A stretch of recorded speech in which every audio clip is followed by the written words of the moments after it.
Twice Dead's ready. Let's go. I don't have that streamer energy for all that. But we are here. We are going. And let me make sure one thing. I'm coming through the right microphone. Ever since I plugged in that second camera, Windows has been like, you're going to use that as your microphone now, whether you like it or not. So, looks like it's working. Not that there's a lot to see out there. You can see the snow melting. I kind of ran out of bird seed and I haven't got out to the store yet. So, no birds, no squirrels, but we'll see. We'll keep an eye on it. Yeah, there you go, Austin. Let's go. 1. So, did we have a stream last week? I'm not sure we did. Everything's been a bit of a kerfuffle of late because we got iced in. You know, I'm down the south. They don't know how to handle snow or ice. So we were stuck for like a week. Couldn't even get out. It was crazy. I could skate across my backyard. Just solid ice. But we're finally out. And we got Glee all taken care of. So those, if you didn't know, she had a little bit of a surgery. But she's fine. She's fine. She's just recovering. So I've been dealing with that. All I have to say, I can't remember if we streamed last week or not, and I can't keep up with what's going on anymore, but I think, I'm getting toasty, I think we have stuff to work on today. I did poke the chat trying to figure out some names for these stones. What's in for today? Well, that's what I'm trying to figure out. Can always talk about the future of the channel, because I have no idea where it's going. We got Corrupted Whisper Stones. We still need some names for those. The more I thought about it, I was like, maybe they don't have to be the whatever, even though I just really like the Unmaker. You could call, I think I had thought about calling the light one like Sun Thief or something, so that's whatever. And that's not super critical, obviously. That's something you can do later down the road. Another challenge run for you. Can I speedrun and beat Ghosts of Saltmarsh while one of my friends chased me down to try and kill? I don't know. Yeah, can you? And we can work on some of these descriptions. My back itches. Work on some of these descriptions for the Corrupted Whisper Stones. I got some notes here. And I think the Corrupted Priest is done. Written as in moss, as we say around here. I don't think he's going to change any with these Corrupted Whisperstone finales we're doing.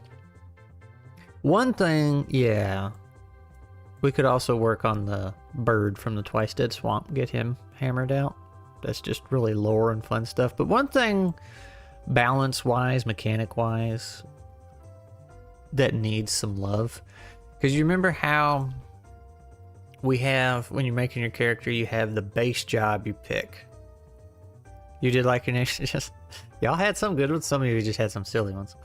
But you have the base job, and then under each base job is 3 specializations. That was kind of Final Fantasy inspired, you know, thought it'd be cool. But the idea was, okay, if you're not interested in any of these specializations, or you tried them, thought they were cool, and you just kind of want to make your own, the idea was, pick the base job that leans closest to what you're wanting to make, then you get extra inclinations, and then you can fully, you know, spec out what you're wanting to get into. But so far, granted, I've only done a few games, but like nobody has shown any interest in that.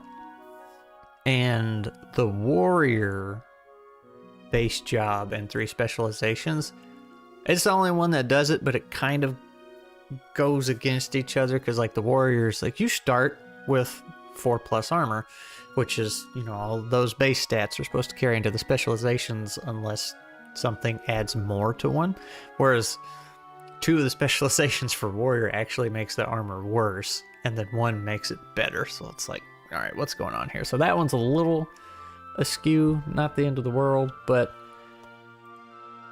I am wondering if either I just need to rip that out and just have the specializations just be your class choices and that's it, or do something without making it too complicated for Easy D6 to make the base job more appealing, to customize it. Or, you know, maybe you don't have the base job thing, but you have all the specializations and you have the options, you can remove one job ability in favor of 2 extra inclinations of your choice, but you can only do it once. My thing about that, though, well, and that's why I was leaning towards you can only do it once, because everybody's going to go pick the warrior who has the best armor rating, you know, because that's so strong in Easy D6. That 4 or 3+ armor save. So I figure like everybody would just go for that. Everybody would pick Shield Bearer and take away one of his special or one of his abilities and get the 2 inclinations. Like, sure, the other jobs specializations have neat things. Like one has a med kit, one can do stuff with Whisper Stones, one has the beetle, which we have learned today. Peter doesn't like bugs. I think that's pretty funny. Poor Peter. So I'm not sure what to do there. I also thought about having inclinations that were base job only. So normally you pick a job, pick a specialization, and then you have a table of inclinations you could pick. If you pick a base job, you'd have an extra table of inclinations that only the base job could pick. If you were just a base job character. So, or another solution might just be to just have specializations be the only job and then make a jack of all trades one that you can customize. Like, this only comes with 2 abilities, but you get 3 extra inclinations, you know, something basic. The min-maxers know how strong a fighter dip is. Yeah. Well, there's a bird, a little cardinal out there. So, not sure what to do there. It needs something, though. But I guess that's a later problem. So let's work on... What did y'all come up with, Whisper Stones? Let's hop over there and see. The light is so bright coming from that window. Where's the Moss and Stone channel? Moss and Stone. Yes. The mighty Hob gave us the glow, the storm, the rock, the filth, and the shrubber, and he had a funny gif to go with every single one of them. Meredith had... I also need to get some games scheduled for more testing. She had the light was... Oh, I'm sorry. The light Whisperstone was the visionary. The weather one was the forecaster or the meteorologist. The stone pebblemancer one was the stone mason or the sculptor or just the mason. The sculptor's pretty cool. Yeah, that's pretty neat. The dirt one was the excavator or the landscaper or the digger. The plant one, the botanist, the necrobotanist or the gardener. And if I decided to do a water-based one, it would be the quencher or the composter. So, speaking of the plant one, I think I'm going to do away with the plants having to be dead. It could be a side effect of using the plants if you want to go that route, but I think it's just going to be regular living plants because thematically it didn't really make sense for the plants to have to be dead. It was a neat concept, but like, see, the stone's messing with the light, it's messing with the weather, it's messing with other stones, messing with the dirt, and just messing with everything there. It wasn't really corrupting other things. It wasn't coming across as an evil power. You're the one that's abusing the power. So Peter having entomophobia wasn't in my bingo card. Yeah, it really wasn't. Terrific monster maker, but bugs is... So what we're going to do, Twice Dead, is we're going to make a bug blood oiler. Like, that's... You understand that's where this has to go. That class mechanic is akin to Final Fantasy Tactics. Emberville is a game inspired... Ooh, chat moved. By that kind of mechanic. Might be useful to bounce that. Could. And I was alluding to, it's really not like a critical feature of the system. It's just like, oh, hey, I like classes and subclasses. You know, that's always been a fun game mechanic. The plants dying after you use them could make for some good fight. Yeah, that's all I'm thinking. That could be a neat side effect. But I really don't think they need to be dead, as cool as that would be. Let's see. Glee suggested the prismatic for the light one, which is pretty cool. Weather, the atmosic, is that how you say that? Play on atmos and atmosphere. The rocky, the lone mage, and the leaf waker.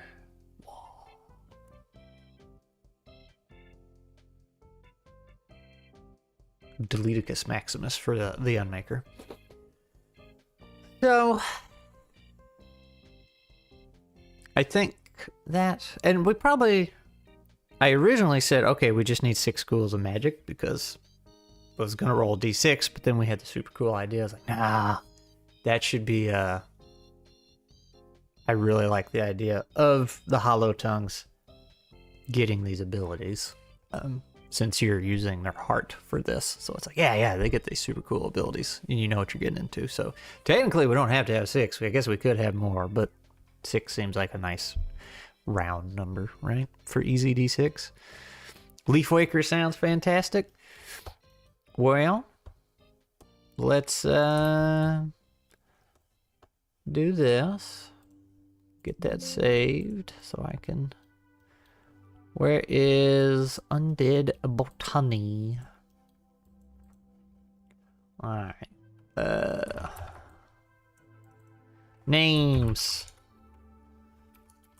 Leaf Waker. One word? The Leaf Waker?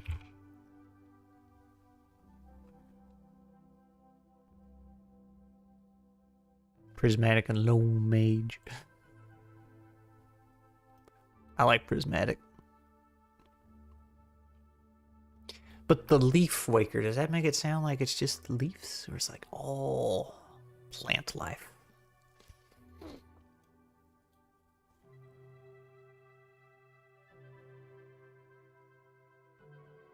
Ah, Slay the Spire, that's what prismatic's from. Yeah. Now can the prismatic take away light? Does that make sense? Alright. So we need to redo... We can zoom in on this so y'all can see it. Green Warden. Put that there. Let's see. So this is kind of... Man, my back really itches. Bug must have bit me or something. In the middle of winter. Yeah. So let's do... This is going to be very similar to the botanical list or whatever in base easy d6. So let's say the plants and roots is kind of the same thing, right? Let's say plant life bends to your will. Make it grow rapidly. Bend, twist, and formed. Okay, your command.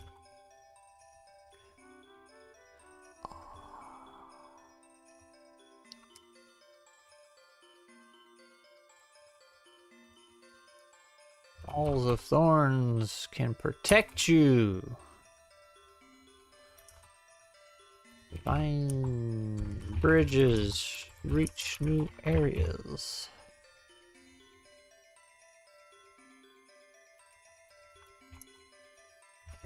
Roots can choke those who oppose you. Remember, there are often roots in the ground we cannot see. Take hold of them. To your advantage. Alright, so something like that. That makes more sense. Green Warden rocks. That is pretty cool. Pruner. The word verdant is also coming to mind for playing guys. Something was it? I actually using that word for a whole other game. Totally can't use it in this one. There's a game I want to make called the Verdant Apocalypse. And it's super cool. But I got enough to do before I get to that one. What we say? The pruner. My vote so far is this guy. Let's do this. But obviously, you know, not sold yet, not written in stone. What is this? Why is this recommended to me? Hey, man, I don't know why it was recommended to you. YouTube's just helping a brother out, I guess. We're working on a Easy D6 playset. And if you don't know what Easy D6 is, that is a fun little TTRPG. And somebody had the bright idea to make a Redwall-esque inspired playset for it. And I think it got properly dark to match Redwall. I need to read Redwall again. It's only been 100 years since I read it. Assuming I even read it when I was a kid. I might have just been told I read it. Random thought. A class that creates a temporary prismatic greenhouse. You're perhaps a nerd. That might be why you're here. Let's see. A class that creates a temporary prismatic greenhouse. At the end of their ability, the plants within change life or die. Oh, change live or die.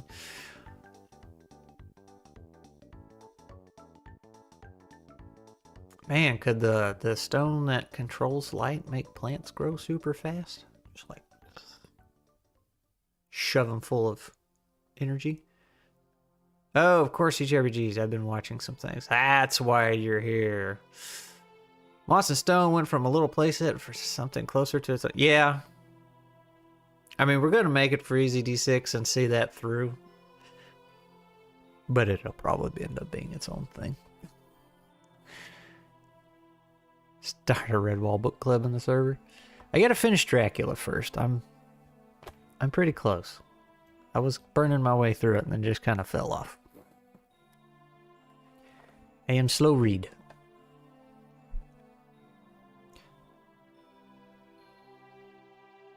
Yeah, that's good right there. Let's just leave that. Alright. So let's take the light. We had a name for that one we liked. Names. I think the Prismatic's winning this one.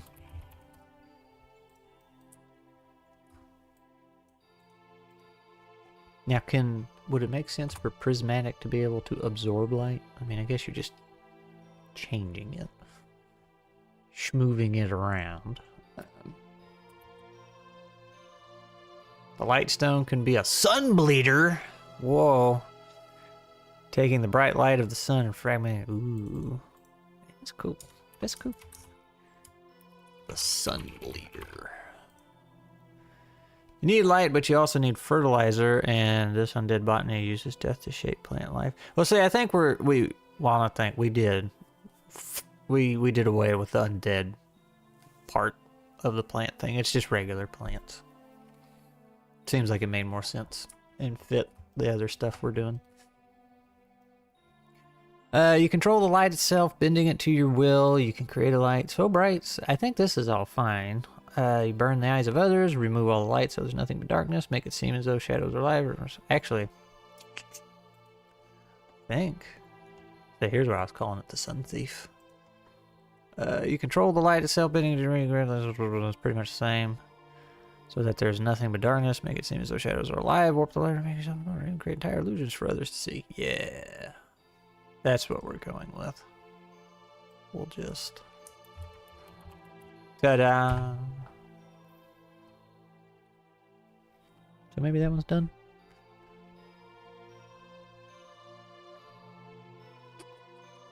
Let's see what we got for... Or actually, let me...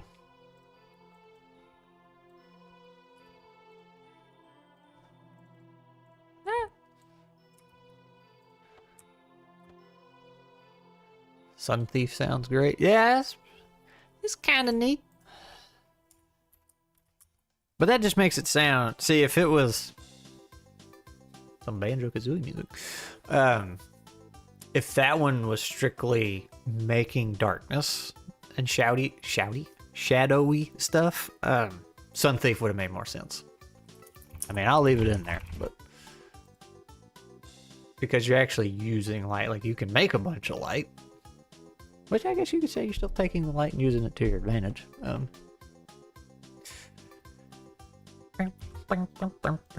Oh, Banjo-Kazooie. What a game. Alright. Let's grab this guy.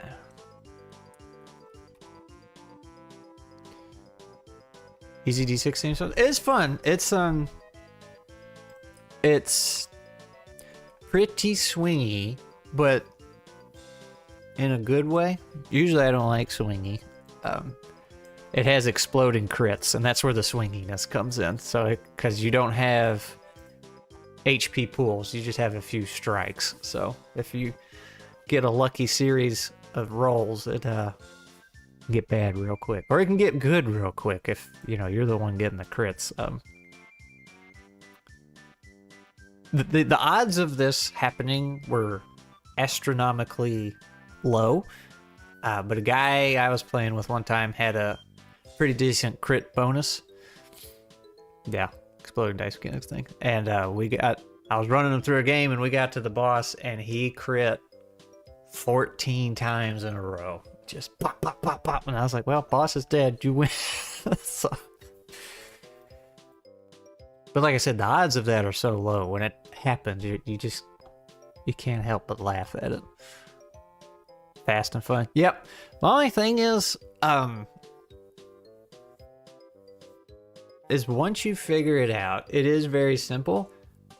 And I don't have the solution for this, but I feel like there is some confusion and complication with some of the rules, because like miraculous saves, it's one word, but there's like 3 different conditions for it. Like there is a miraculous save where even if you pass it, you lose all your health except 1 strike. And then there's just a regular miraculous save. And then a better example would be karma. It's like you can use karma to boost your rolls, but you can't use it on magic, but you can't use it on a 1, but you can use a hero die on a 1. Like it's simple, but when you're first playing it, it's like, wait, what? I can do this, but not this. It's like, so. And I don't know what the solution for that is. So, but I do like it. It is a very fun game. Rigged dice. Yeah, he was using those loaded digital dice.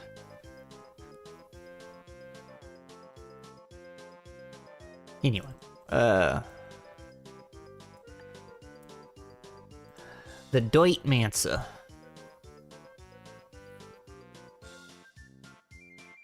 What do we have for that? The Lone Mage. What does that word even mean? The writer doesn't know what word means. A fertile soil of clay and sand containing humus. Well. A soil with roughly equal proportions of sand, silt, and clay. See, this is what I was thinking.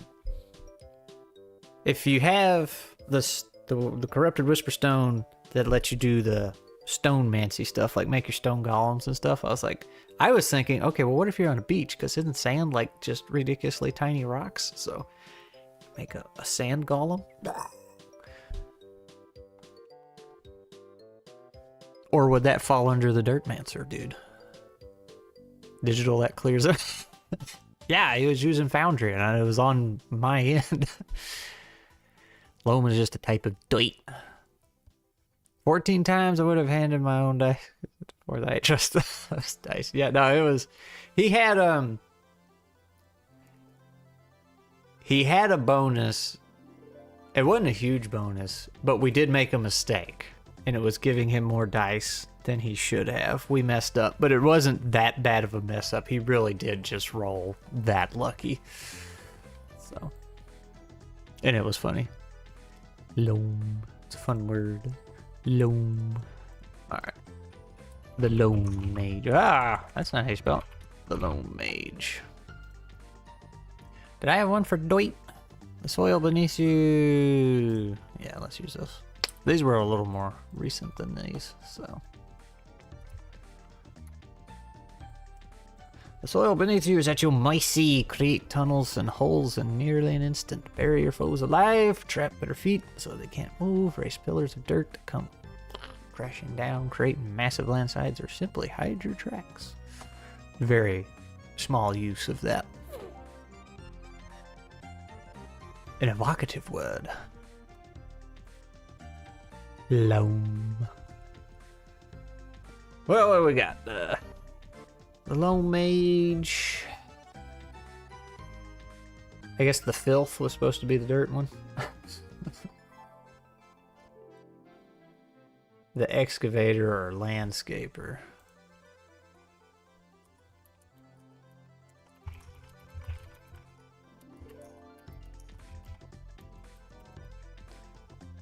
Or the Digger.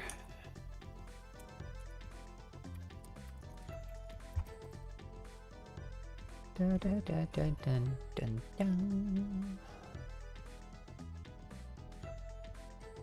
Glee had the Lone Mage. Alright, I already got that down. Kind of like the Filth. not exactly accurate, but it's funny. The Gardener. What we got? The Gardener would be too close to the plant one. Burrow would be. That was if it focused more on tunnels. Then yeah.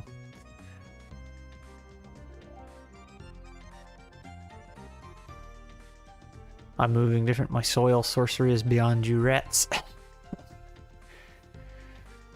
Soil sorcery? That's kind of neat. The soil sorceress. Yeah, that's kind of neat. The Loamster.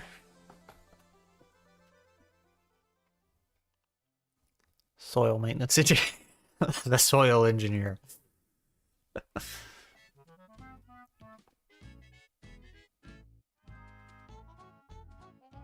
Oh, I know this track. What is this from? Conker's Bad Fur Day. I've never played that. Mama wouldn't let me play that when I was a kid. Dirtinator.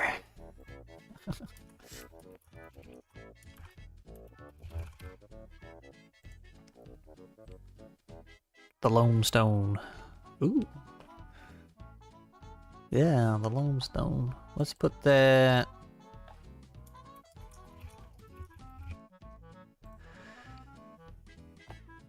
Oh, what if they were all like... The Green Warden's stone, the Prismatics stone, the Lone Mage's stone. What do you think about that? It's about a drunk squirrel, pretty funky. Yeah, I know what it is, but I was a young lad at the time, and Mama was like, "Hell no, you're not playing that." I don't even think I even asked. I just saw that and was like, "No, I'm not gonna be able to play that."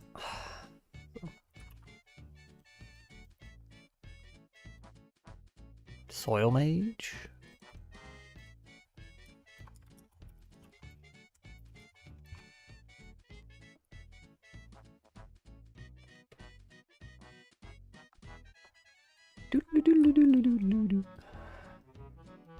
I mean, this one's probably fine as is, the Unmaker. Oh, we're encroaching on my fine artwork down here. I'm gonna have to move up a little bit. The Unmaker is just... it's good stuff. Stone of the X or the X's Stone. Ooh. Stone of the Green Warden, or the Green Warden Stone. So if you name it the Green Warden Stone, somebody's stone, that makes it sound like somebody makes the stone, whereas instead of the stone always being in there. So if you hear the Stone of the Green Warden, how does that come across? Very fine arts. Yes, there were. There was. This is a stove that comes to life, and this is a bookworm. See, he's coming out of a book. Everybody likes to make fun of my, or less pixelated over here. My neck bone for this guy. Apparently that's not how bones work. And there's a stone golem right there.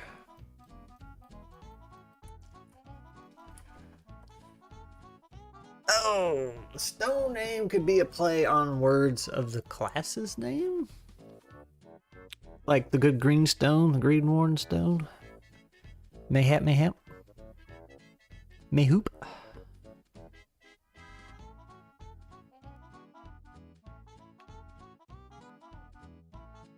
I'm gonna have to use this in some of my transitions on my videos. Seems like something Squirrel would jam out to. Let's see. Do I have a more updated one here? I don't. The Unmaker. Oh, wow. Wow. Okay. Have the power. I'm trying to get comfy. Unmake that which was taken from the natural world and made into something else. You cannot unmake a tree, alive or dead, but you can unmake the bridge it was turned into. Very human art, yeah. I sure hope a machine didn't make that. Oh. It has charm. Which I feel like is the equivalent of the Southern bless his heart. His art has charm. Oh, yeah, I am fine with the Unmaker. That is fine. That is a good one. But, so would it be the Unmaker's Stone or Stone of the Unmaker?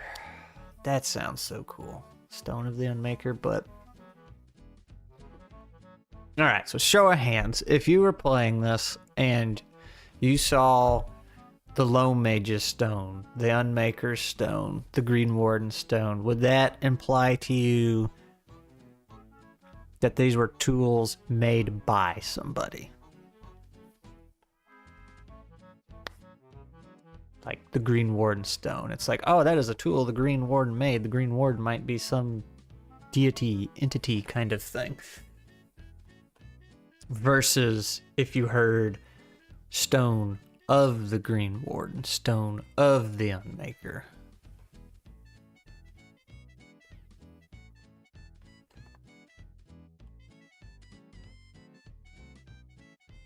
Which I guess...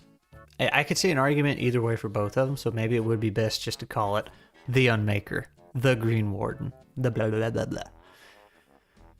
Sounds like there are stones for the class, yeah.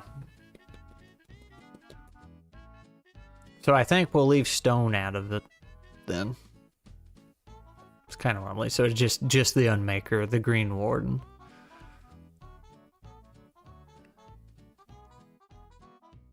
Maybe.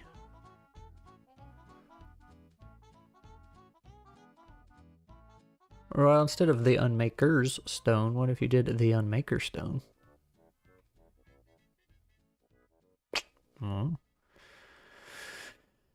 You wouldn't think much of it. Probably not. Most people probably wouldn't, but this is me being picky. Green Warden makes me think that it is from someone, but Green Warden Stone, not so much. Okay. Let's see, how are we doing? Whisper stones. These are just Whisper Stone of blah, Whisper Stone of blah, Whisper Stone of blah, Whisper Stone of automobile, Whisper Stone of squelch. That was a twice dead mage one. There's a lot of those in here. Whisper Stone of rabies. So, would it be corrupted Whisper Stone of the Unmaker? Hey, that would work, right? Because then, I was thinking, it's like, oh, that'd be referring to the beast you took it from, not the Whisper Stone, the Hollow Tongue. So if you killed the Hollow Tongue, like the Hollow Tongue was the Unmaker, the Hollow Tongue was the Green Warden. But that makes it seem like there'd only be one in the world, right? As I hold up 2 ones. But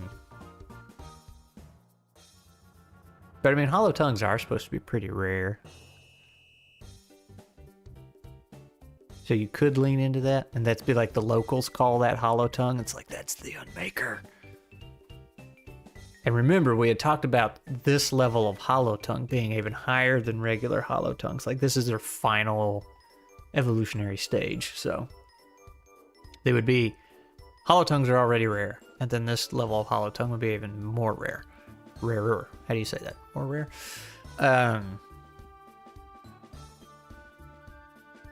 So I like the idea of them getting names. Like, that is the Unmaker. That is the Green Warden. That is the excavator, the landscaper, the digger, the filth, whatever.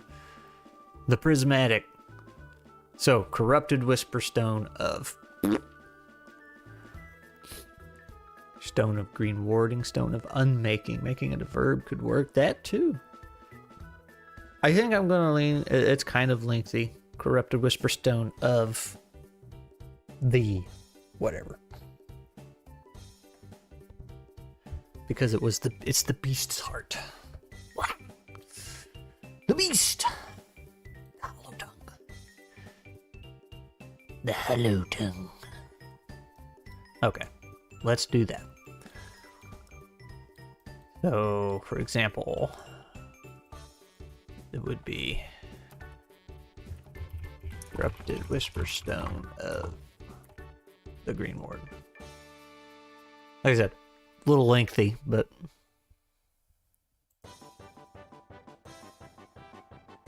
and this could also, you could use this to say like, hey, if you want to make your own super hollow tongue, you know, feel free to give it its own corrupted whisperstone with its own power set and just follow suit, right?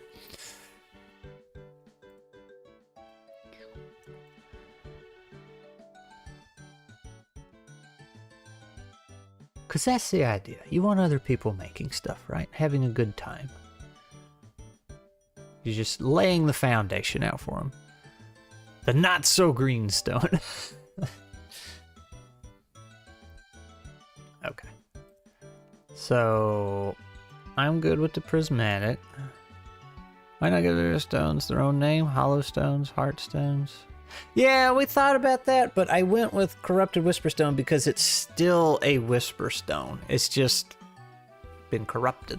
So I figured that would be easier to keep up with instead of a whole different name.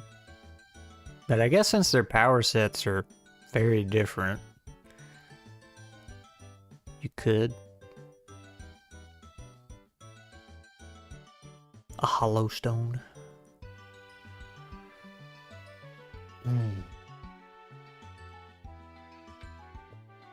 Something to consider.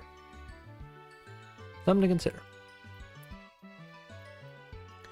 Yeah. So this one's fine. That's fine. Let's bring this guy over here. I guess we'll just leave him there since he's fine. Corrupted whisperstone. Stonemancy. Fair enough. Yeah. Like I said, since I came up with that logic before I knew exactly how the corrupted whisperstones were gonna function, because I still had the idea that maybe they'll be just like whisperstones, as in have that defined ability they can do, but instead of once, you can keep doing it over and over and over, or something like that, and then it would have made way more sense. But now that there's kind of their own power set, we can stray from the name if we find something cool. And I really like the sound of hollow stone or hollow whisperstone, or hollow stone, but that makes it sound empty. And then why would the big vulture bird of the twice dead swamp want to eat an empty stone? So, but that does sound like a very cool concept, the hollow stone. Okay. What did we have? just the rock for the Pebblemancer. Let's see.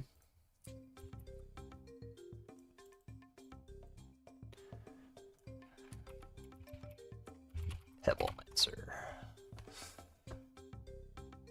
What did Meredith have? The stonemason.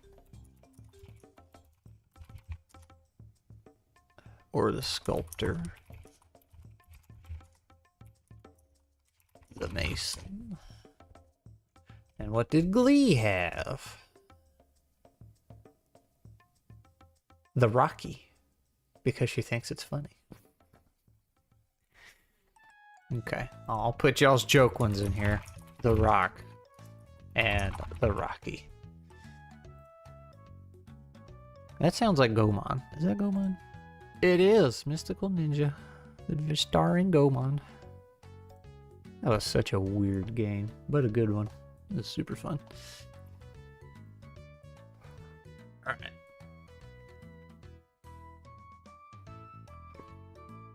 Oh, that's an old description. Right. Let me get the... Where is Corrupted Whisperstones?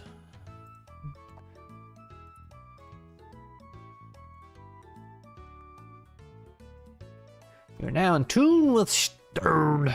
You can not only hear the voices of old, but you can speak with them as well, learning long-lost secrets and questionable truths. You have the power to pull stones together and create stone golems. They obey your commands, typically falling apart after one round of combat or upon completing their action unless another roll is made. So, when they were naming things in the Discord... Oh, no, I that's what I had. Create temporary stone golems. Yep. Okay, so they were updated. Never mind. I tried to give them a pass. Ignore the Rocky. Okay.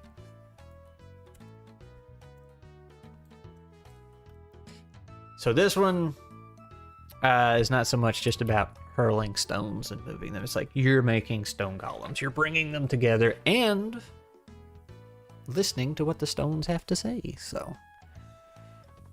could be the Stone Whisperer, the Stone Speaker, the Rock Master.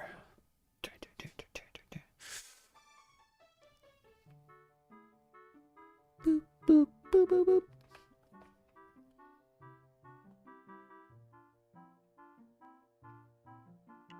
What is somebody that speaks with rocks? The Stone Listener? Just the Listener would be cool too.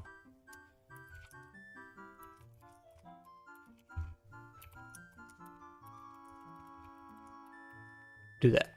It's just the Listener.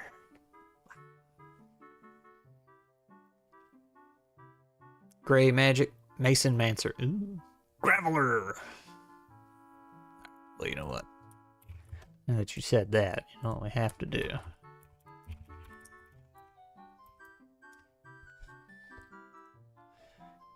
You know what we gotta do?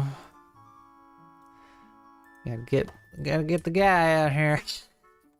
Graveler. Alright.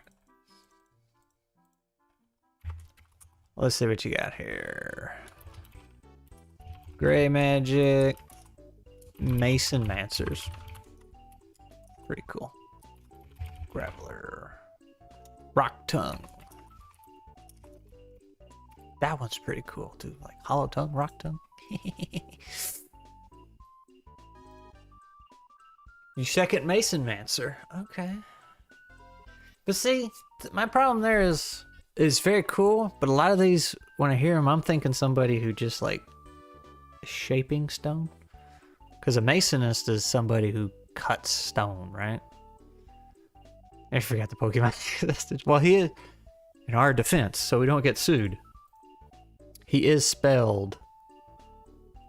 Never mind. He's spelled the same. You had 2 L's in it. He has 1 L. I thought it was like Gravelor or something. But no, it's just Graveler. Dang it, Pokemon. Because of them, I can't use Squirtle either. It's just a squirrel and a turtle. It's like my 2 favorite things. Squirtle! It's not fair. Dang it, Nintendo.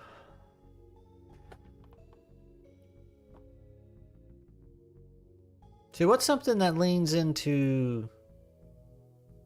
Actually, hang on. What does Masonist mean?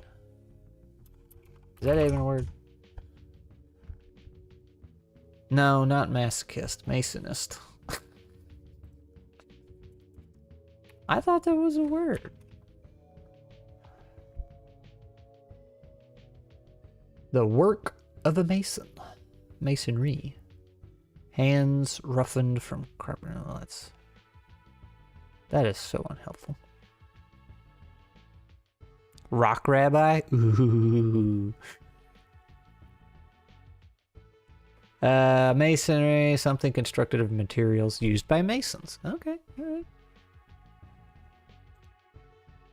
A skilled worker who builds by laying units of substantial material such as stone or brick. Okay, so mason would work. I thought mason was more like cutting and shaping of stone.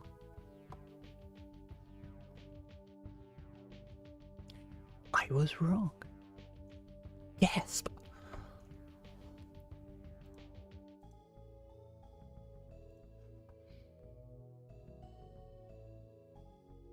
Leading into the Jewish origin of the golems. Is that their origin? Did I just learn something?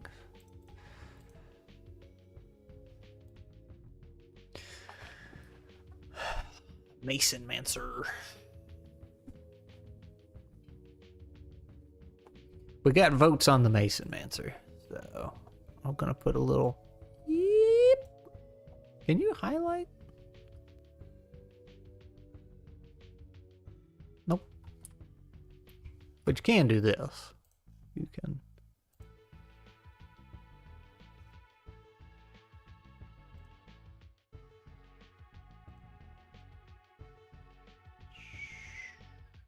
And then send it to back. It looks like a highlight.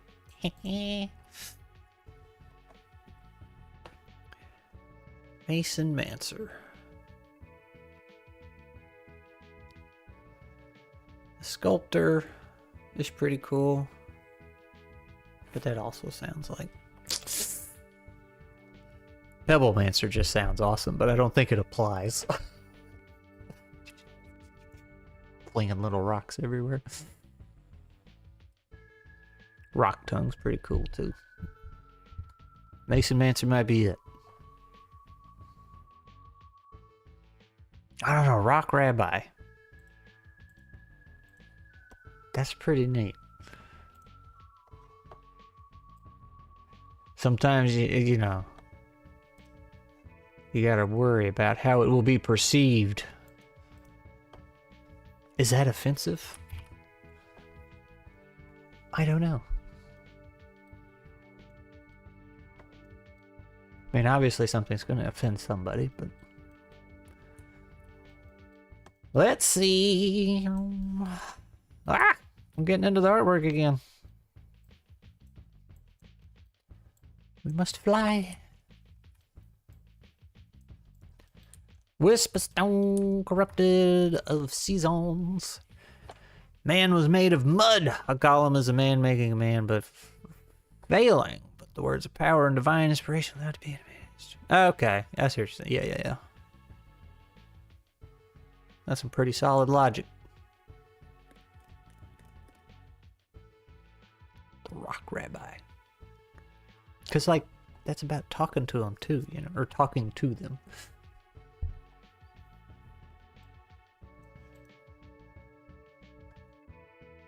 The Rock Father.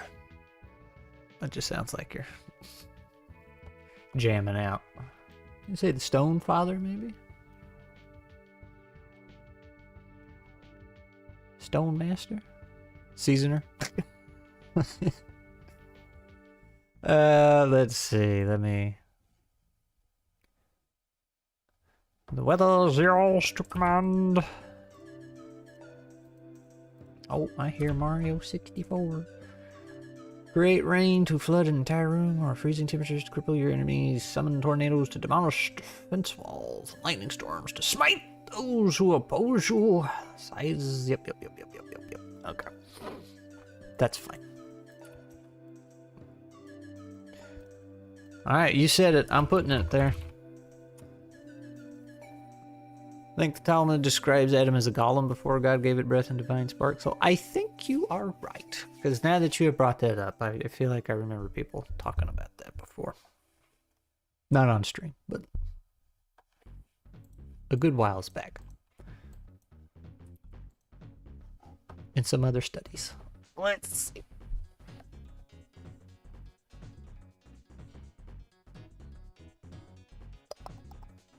Let me go find the storm.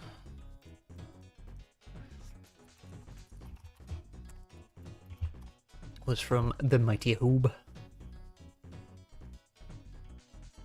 Meredith said the forecaster.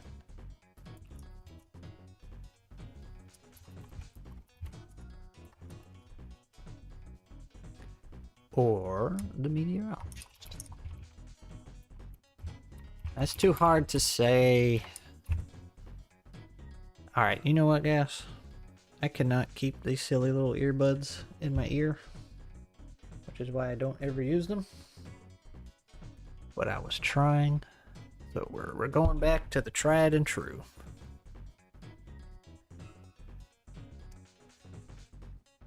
If it ain't broke, don't fix it. Although I do need some new painting in there. That's so much better.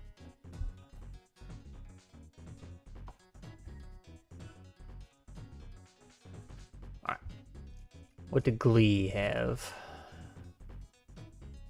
The Atmosic. Or the Atmosic. There's something there. Something there. Oh, I forgot. Crabsoft's been giving us some stuff too. The Unheavy Flare, the Storm, the Stone, the Lomatic. Oh, that's right. The Dust Remains, Planter, Weedster. The Straw Man.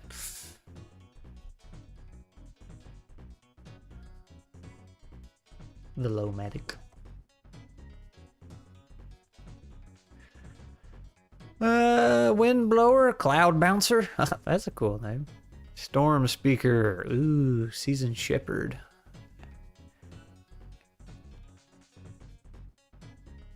Even thinks. Well, I haven't bought them yet.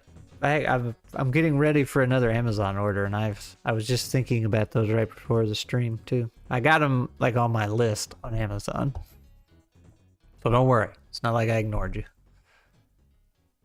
Pantone color of the year is Cloud Dancer. Well,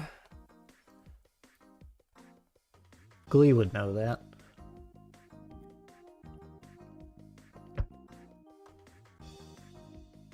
All right, some of those were very cool. Cloud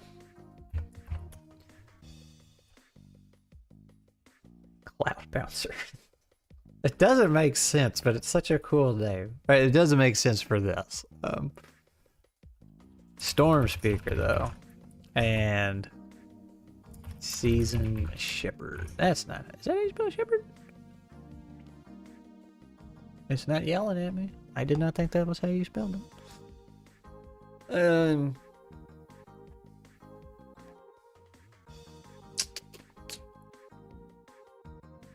So I guess you are just controlling the weather.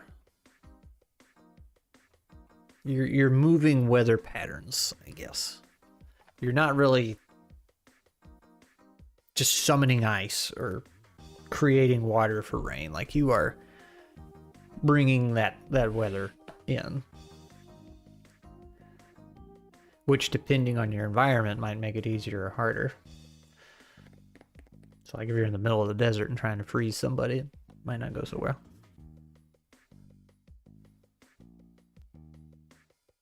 That's what I thought too. I thought there was an A in there too. Maybe that's just a different way to spell it?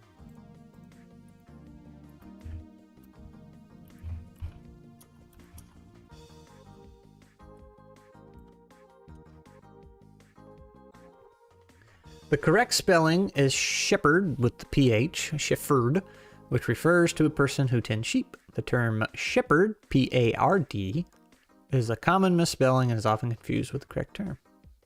Well, that's not what... I did it E-R-D. Oh. I apparently got auto-corrected in the thing. Weird. That sounds like Donkey Kong. It is. You're dyslexic a sec. It happens.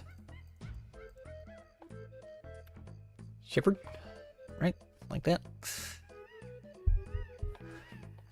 The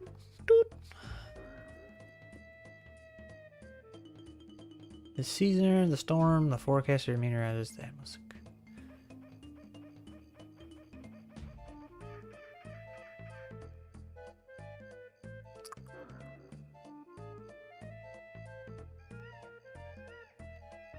The weather mover.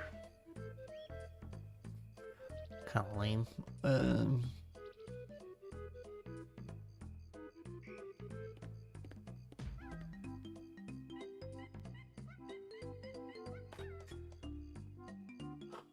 What can we do with atmosic? Atmosphere. Let's hit up the thesaurus. Boy, that's hard to say together. Weather. Climate. Elements.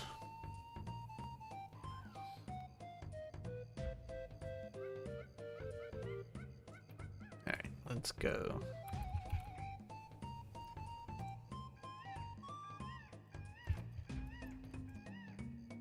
Weather, as in to survive. Nope. Weather, as in thunderstorm. Yes. Wow, there's not really much else to use in place of weather. It's a little unfortunate. Cloudburst.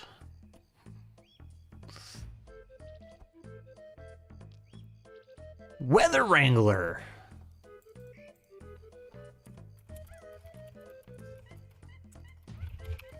Yeah.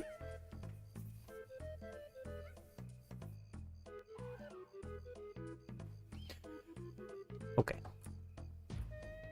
So that's all of them, right? And we fixed that. We were fine with that. So let's see. Ta-da. Oop. That's good.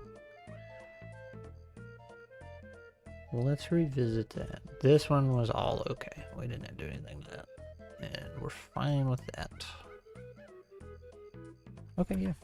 Well, we'll give it one more pass, but anyway. Look up types of storm systems.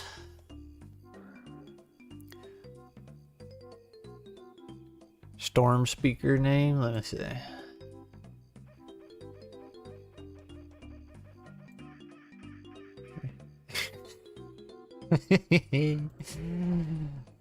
Pretty good. You know what? I'll just put it right here. We'll put it on this side.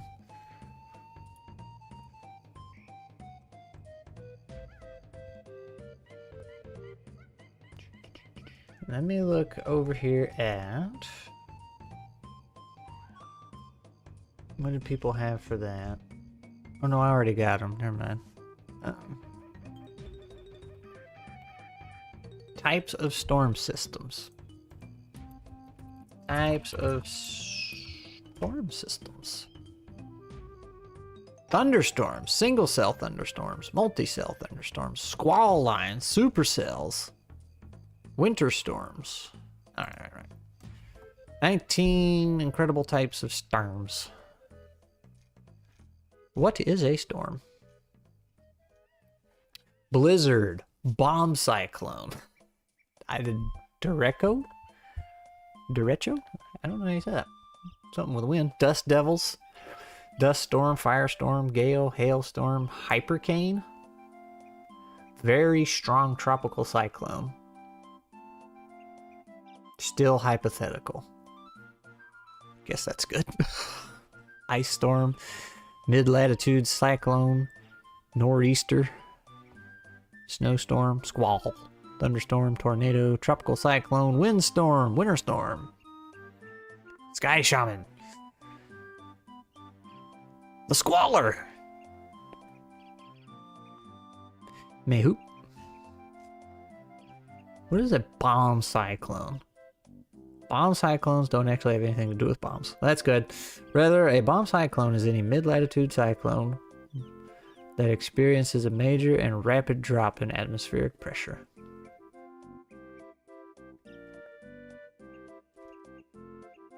What is the Derico?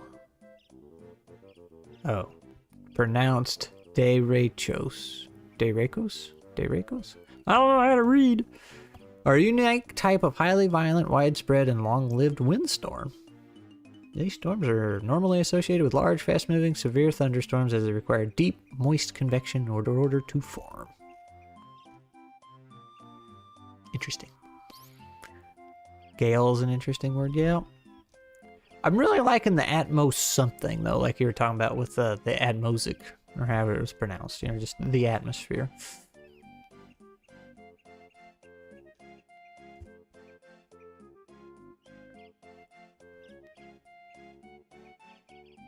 And wouldn't a dust storm just be a windstorm in a dusty area? Yeah, where there are large quantities of sand, dust in one region.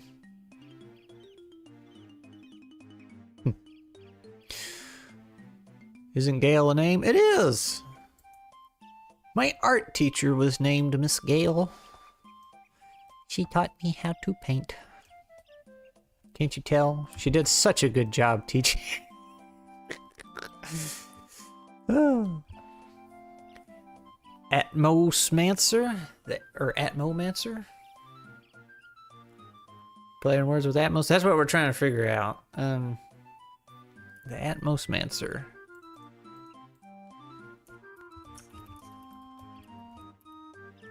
I feel like Atmomancer is easier to say, but... Well, I was thinking atoms, so... The Atmomancer. We'll say.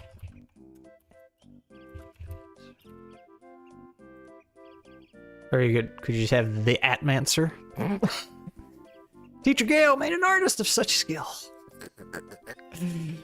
I didn't particularly enjoy that class. I wanted to go and learn how to draw, like, just sketch.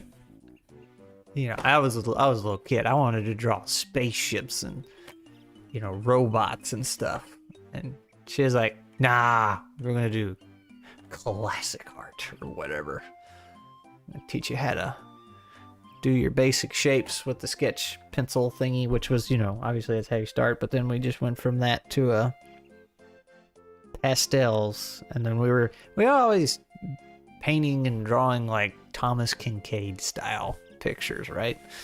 That's all we were doing. So we started with pencil, and then we went to pastels, and then we went to watercolor, and then we went to oil paintings. It's just like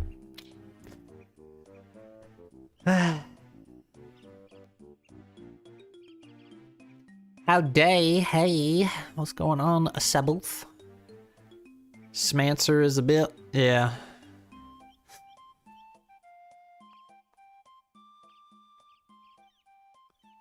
The Atmomancer.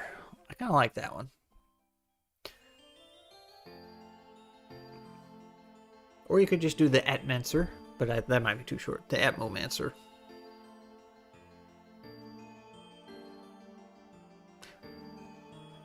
This is probably a dumb question, but what does Mancer mean? Like necromancer. I know what necro means. Does Mancer mean something about animate? What is the root word meaning? Oh, person who possesses mystical or supernatural abilities. The term Mancer refers to a person often associated with manipulating or controlling a specific... Oh, that works. Okay, Mancer. All right. Or cartomancer. One who uses cards for divination. Interesting. What is the origin of X-mancer?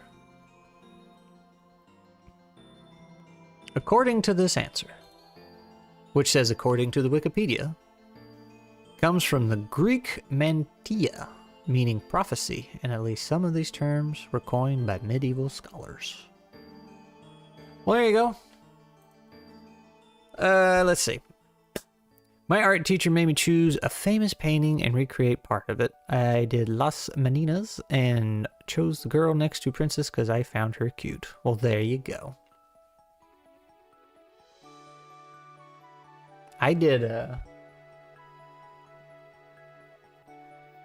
that was a little heavier than I thought it was.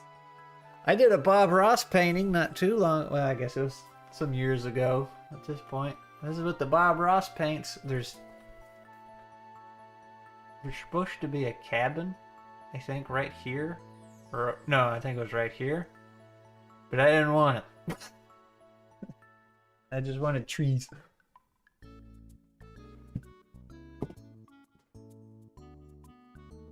Well, that's super crooked now. Bob Ross paintings are fun. Just... I need to do more. That had a lot of cat hair and dust on it.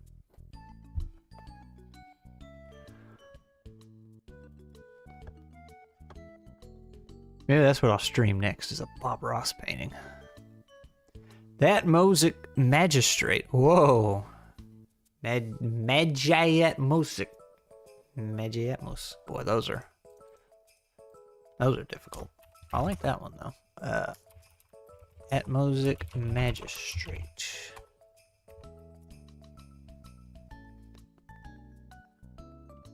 The art world hates Thomas Kincaid with a passion that I don't... Yeah, it's... I have seen some of that. Isn't it because... Hang on. Because he was just painting for money or whatever? Like he was just... high-grade slop, basically. Like the same painting over and over and over. I don't understand why people got mad at him for doing it, but maybe Glee can chime in. Now, I've seen a lot of people, not a lot, but some, try and say Bob Ross wasn't an artist, and I'm like, well, you just hold your horses there, bucko. Said he just makes bathroom art hanging above your toilet.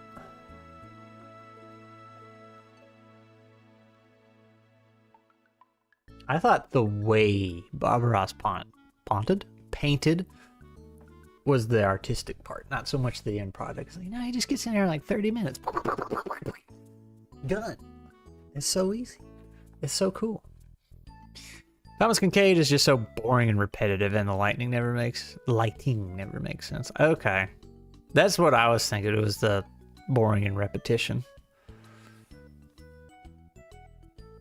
But I feel that way about a lot of artists, so. It's like sometimes they find one thing that works and they just, hey, you know, if it works, it works.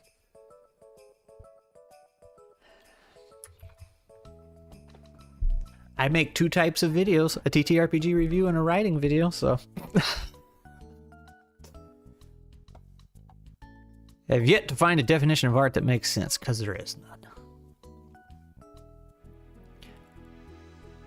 I can get behind the lighting part.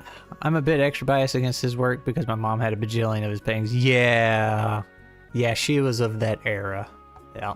Yep. So, who said that? Vending machine? About the definition of art? Technically, I think I am correct in this. The original meaning of art was skill. So a plumber can be an artist. A programmer can be an artist. A game designer can be an artist. It's just when you have a high amount of skill in something. Now we have this fluffy frou-frou meaning of art that usually implies paintings or something. Let's say how wrong I am. I'm sure the definition of art has only changed a bazillion times in the past 3 years because of AI. Yeah, now it says the expression or application of human creative skill and imagination, typically in a visual form, such as painting or sculpture. Where can I find, like, the original meaning? Or maybe artist? Is that what I was thinking of? A producing? A person who produces paintings or drawings. A person who practices any of the various creative arts.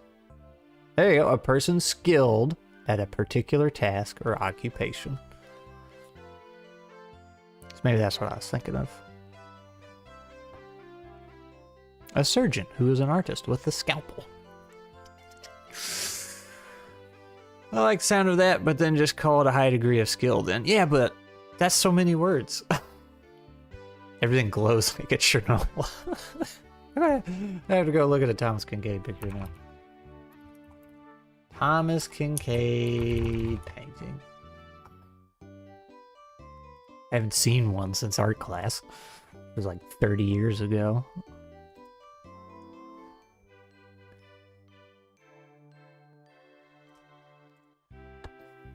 A little bright.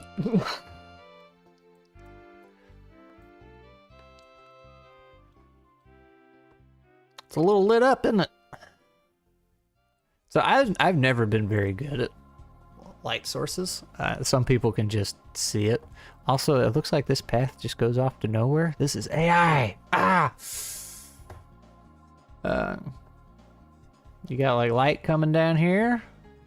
Is it coming in this way? Coming out. How many is this actually a real painting?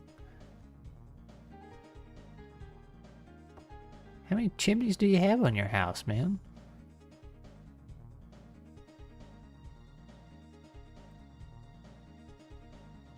I guess the fact I'm asking if this is actually a real painting.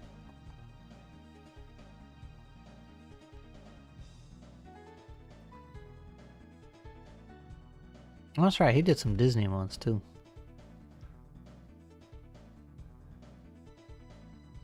Art involves the process of expression. Swearing is an art. You heard it from Glee. Art and artifice has the same root. Alchemy used to say you can manipulate the natural world through art. Or the artifice. I always personally considered anything creatively challenging being worthy of art. A highly skilled mathematician could qualify to me if they had the passion. Yeah, that's the thing, like... I've done a small amount of programming, and like... I would very much say there is an art to that, to do it well. Like, it's, you can't just say, yep, do it this way. Like, you have to consider what you're doing, think about it, and come up with some creative solutions a lot of times. The work I did in manufacturing, there's very much an art to it. You could not just say, do X, Y, and Z. And that's where I get kind of blurry. It's like, okay, is it just skill, or is that what skill is? You know, it's when there's an art to something, it's you're developing the skill for something. So I don't know. Could probably just use a new word. Seems to be the case. But then people get weird when you ask, can nature perform art? Like the formation of a waterfall. Yeah. People be like that. Just saying art is a mastery of someone's trade. Simple and makes sense. Our chimps paintings are... Hey, man. I'll take a chimp painting. Depending on how much you charge me for it. Programming is 100% an art form. The process of discovery and problem solving is as much as a part of programming. Yeah. And that's what I was saying, where it gets kind of great. It's like, okay, is that just a skill? Does that fall under art? Could you say there is an art? It's weird. It's just, to me, it seems like a lack of wordage available, or words available. I'm sure we all remember this tune, right? We all played this game.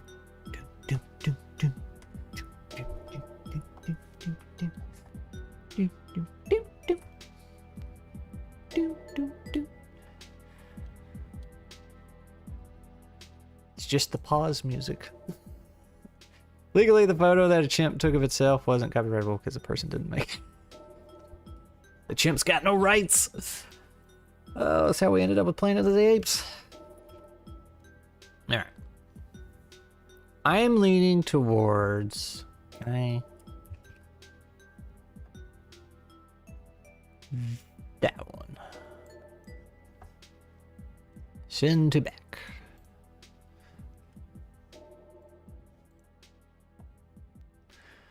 Program.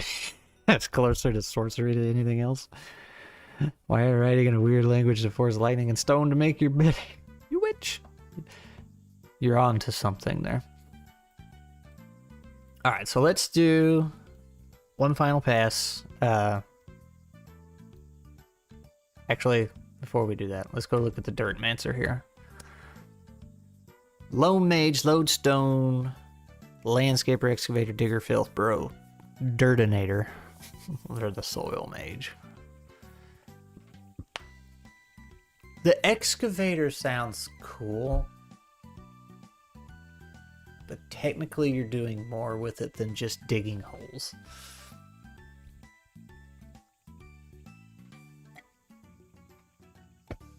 I need my heat pick.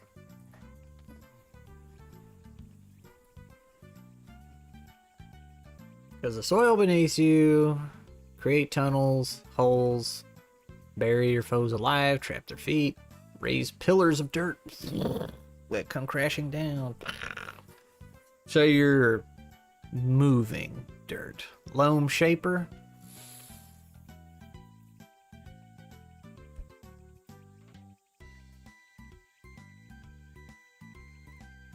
Maybe. But not just an excavator. Chimp selfie didn't have copyright. Yeah, man. Poor chimp.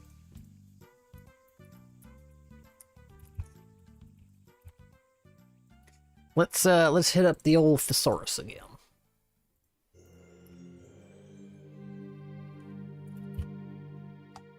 Oh, that sounds like Zelda. Thesaurus. Dirt.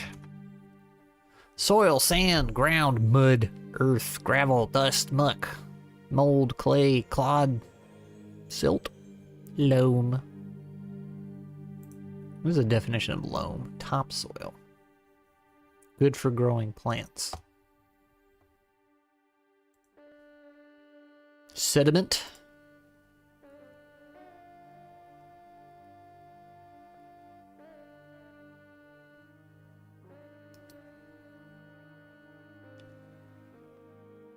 Gumbo? What? Gumbo. An unorganized collection or mixture of various things. So technically every meal I make is gumbo. You hear that, Glee? All my food prep is gumbo.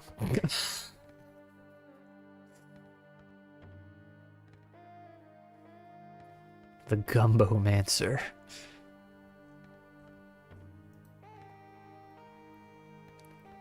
The Excavator plus plus. The Soiled! Maybe not that one. Collovium? What is that? It didn't give me a definition.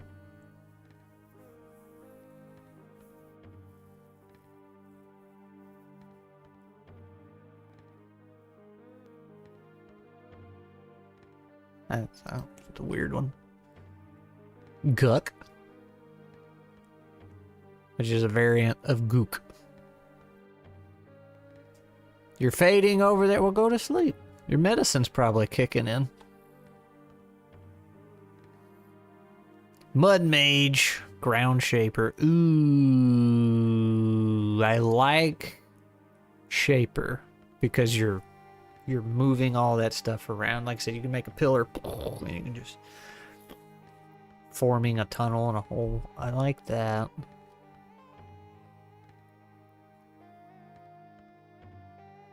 Although it doesn't hold its shape, I guess, unless it's a tunnel.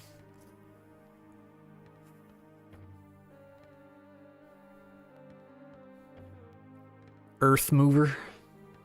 Mud Mover. Hummus. Oh. A brown or black material on soil that is formed when plants and animals decay. So you need dead stuff.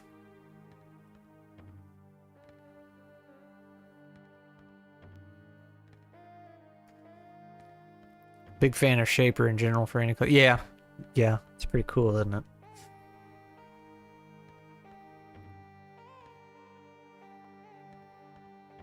I'm still tripping out over gumbo. That's funny.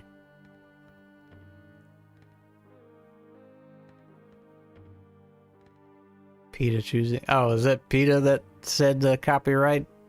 The chimp couldn't have copyright? Or he needed copyright? Oh, wait, I missed one. The guy that owned the camera and gave it to the chimp tried to get it, but was denied to lack of numerosity. PETA tried to give the copyright to the monkey. Oh, PETA. More harm than good. Let's see. Alluvium. That's such a weird word. Recent examples of alluvium. The tunnel will traverse multiple difficult subsoil layers, a surface of historical and active landfill materials, including spoil from London tunneling projects and decades-old power station fly ash. I have no idea what I'm reading. A thick layer of alluvium composed of silts, clays, and peat, and finally, highly variable chalk. Nobody's gonna know what that word means.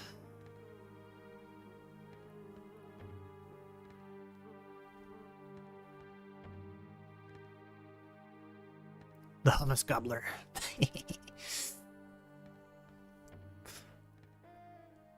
Earth shaper. I mean, you could just do that. It's pretty much ground shaper, right?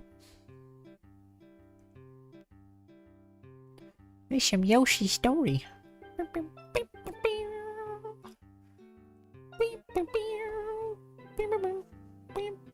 Earth former.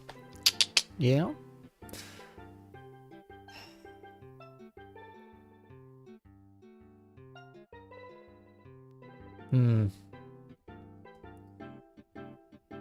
Don't know. Well, like I said, not super critical. So let's make sure these stones are fine with what they do. The green warden here. Plant life bends to your will. Make it grow rapidly. Or bend, twist, and form to your command. Walls of thorns can protect you. Vine bridges reach new areas. Roots can choke those who oppose you. Remember, there are often roots in the ground we can't see. Take hold of them. Yep. So that's just moving plants and causing plants to grow.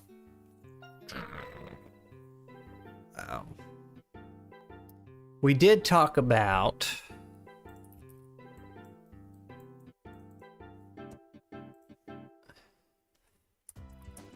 plant dying. Dying. Side effect. Forcing them to move with this. See, I feel like if that's the case, as cool as that is, then every Whisper Stone needs a negative side effect to it. For every corrupted Whisper Stone. And the negative side effect is that it might hurt you. Now,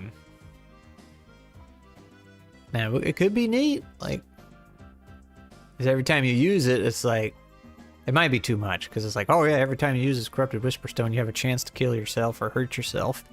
And... or maybe that's the complication. Because when you roll a 1, it hurts you. And the spell's supposed to cause an additional complication. And that's up to the GM. But you could say, like... you could just list... the complication and the spell description. Be like... or maybe just suggestions. Like, complications include... nearby plants dying. Which doesn't sound like too much of a complication. The light. Everything goes dark. You consumed all the light by accident or made it too bright. That's something to consider. Anyway, let's pin on that. Corrupt stone. Let's see, the light, the prismatic. You control the light itself, bending it to your will. You can create light and burn the eyes, the retinas of your enemies. You can remove all the light so it's just completely dark, make it seem as though the shadows are alive, like shadows are moving around because you're controlling the light. Warp the light around you so you can make yourself invisible, because seeing something is just a reflection of light, right? Or even create entire illusions for other people to see. Sounds like alluvion or landslide in Spanish. I mean, is alluvion landslide Spanish for landslide? That's pretty cool. I'm probably saying it wrong. The Dirtmancer, we already talked about that. That's fine. The plant-based one could make it a vegetable as you become more and more plant life. Yeah, I have a spot. Yeah, it says since. Let me. You explain your intention. The rabble rouser will determine how many d6s. The spell will always work. However, you lose 1 strike for every die that lands on a 1. Additionally, complications of the rabble rouser's design will arise as ones are rolled. And then I have this down here. Since strikes can be restored through healing and prolong your use of Corrupted Whisperstone, it is highly encouraged to add permanent narrative damage to a character when taking damage from rolling ones. Stone scales start to grow on them. Vision gradually darkens, an eye is lost, and all sorts of weird things. And then those can be used as flaws if the character wants. So I could reword that to be like, hey, when these complications arise, make it based off of the Whisper Stone, and it has a permanent effect on them. Like messing with the light, like maybe your vision's just getting worse because you burned your retinas or something. And maybe the weather one, like you're just constantly wet all the time. Plants start growing off of you. And it could be an effect on you, or it could be an effect on the environment. My go-to example was like, all right, well, if you're raising plants up to grab people, it accidentally grabs a party member too. So that's an easy one. Prismatic can make you go blind. Yeah, that's what I was kind of thinking. Like you're just running your eyeballs. Are there abilities in your game? If so, maybe you can subtle hints at a story. The excavator digs deep, but has the ability reshaper, which hints at does more dig. I guess you can call them abilities. Like here's the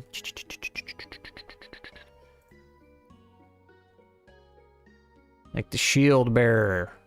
That's the class you can pick. So shield expertise, which just gives you a thing you can do with your shield. Once per scene, your shield can absorb 1 strike.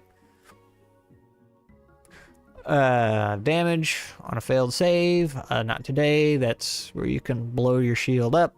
And then this is more like just a passive perk. So yeah, there are abilities like that, but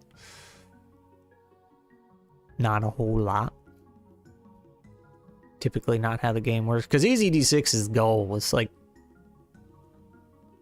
Scotty's design intent, or what he said in his own book, was to remove lookups as much as possible. He didn't want people having to stop and look up any abilities and spells and like what they did. So I mean, obviously you still have to sometimes. Because you gotta have some abilities, but the goal is to minimize that as much as possible. The Unmaker, we're fine with that. Stonemancy. Yeah. These are good. These are good. These are good. We just need that last name. Which is something I can work on off stream. I'm not gonna sit here and rack my brain, make y'all look at me looking dumb. So let's see. Find names of corrupted Whisperstones. We did that. Got the definitions. Work on the corrupted priest class. So I don't think this is going to change.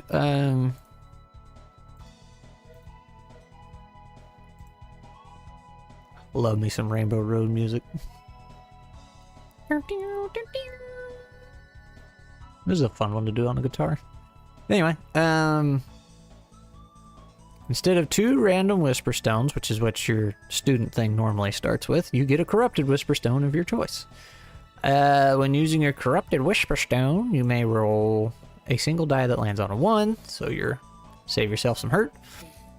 And then when rolling a 1, using your corrupted whisper stone, you do not cause additional complications. So, which might go against what we were just talking about, because this is what I was thinking. Like, oh, you know, when you accidentally grabbed your friend. I could put parentheses, though it may still cause weird flaws on you.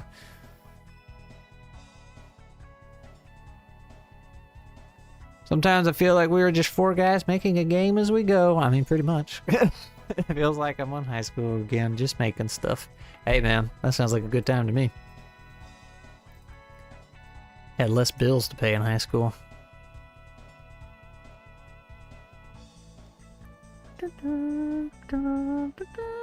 We vibing. That's right. So on that note,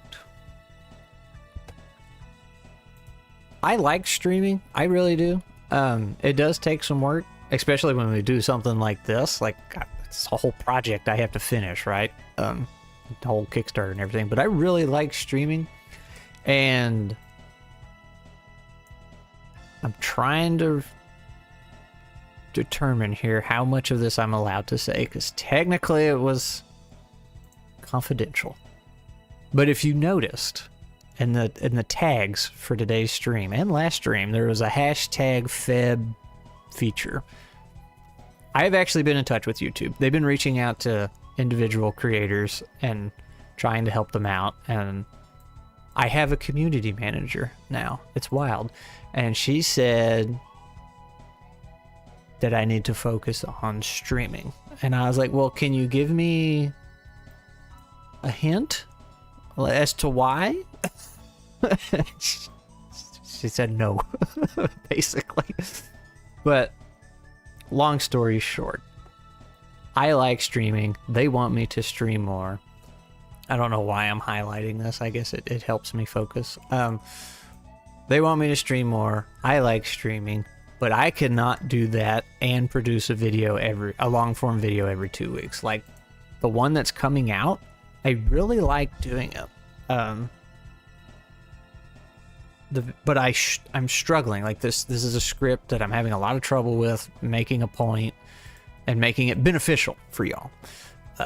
Not that it's like a controversial script. It's just like, no, I'm struggling to make this worth your time, so you walk away from this video with something beneficial that will help you with your own projects. And when that happens, I would love to be able to just set the script down and, yeah, totally re-shocked. I would love to be able to set it down and just let it stew, because when you're writing, that's like the best thing you can do is just step away for a little while and let it stew and work on something else. But when you're on this schedule of, no, I have to make a video every X weeks or whatever, you do not have that. You do not have that luxury, and that causes things to be forced, and then it's just slop, and then it's not very good. It's like, I would love to be in the position where when I have something worthwhile to say, I'll make a video.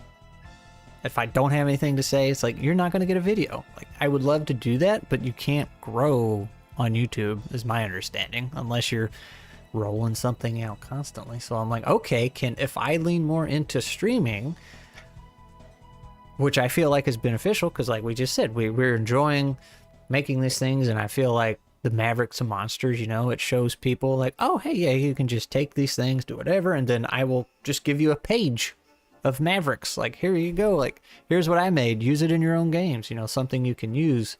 I feel like that would be more beneficial and helpful, which is kind of the idea of the channel, is to help people go make stuff. I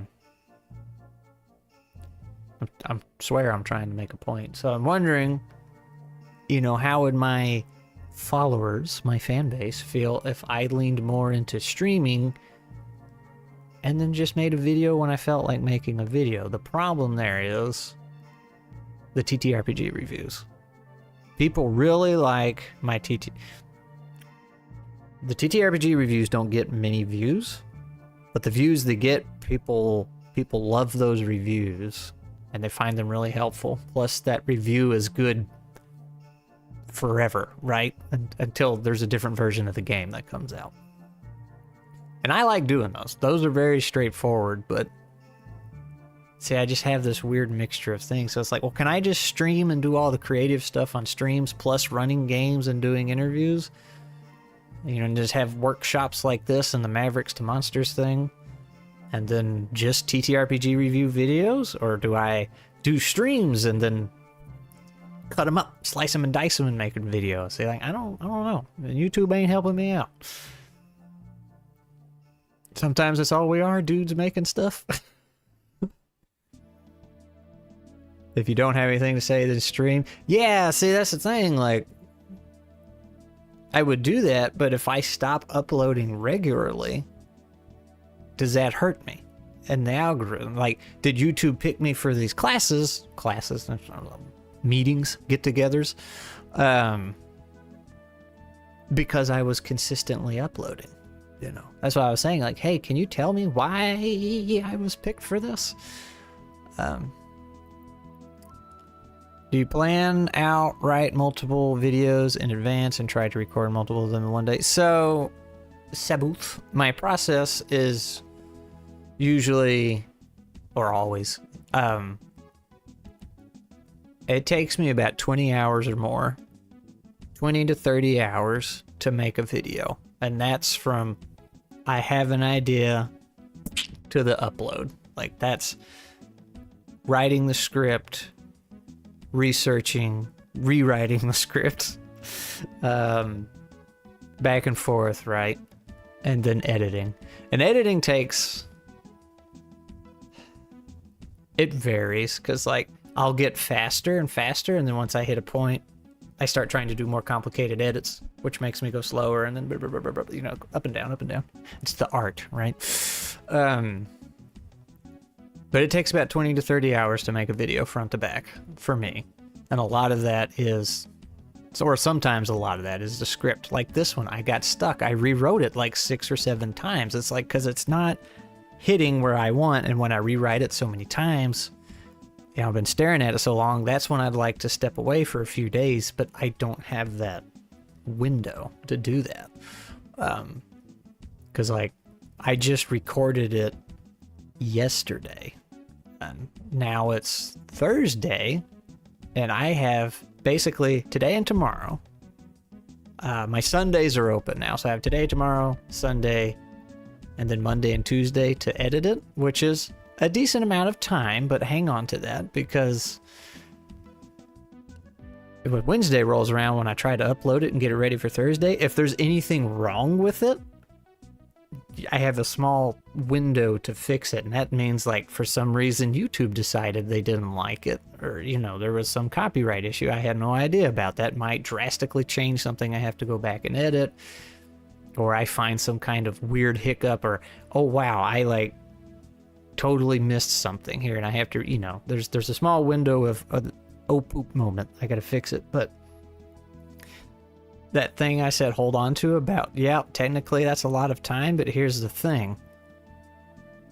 I'm not a full-time YouTuber. I'm supposed to be writing books is what I'm supposed to be doing, and this is never getting its time and attention. That's the problem. And I have what we're working on today, right? I got this to deal with. I got nuts that I need to publish and sell. I got oh yeah, in between hauling me back and forth to the doctor. Yeah. Then sometimes life happens, right? You got things like that to take care of, but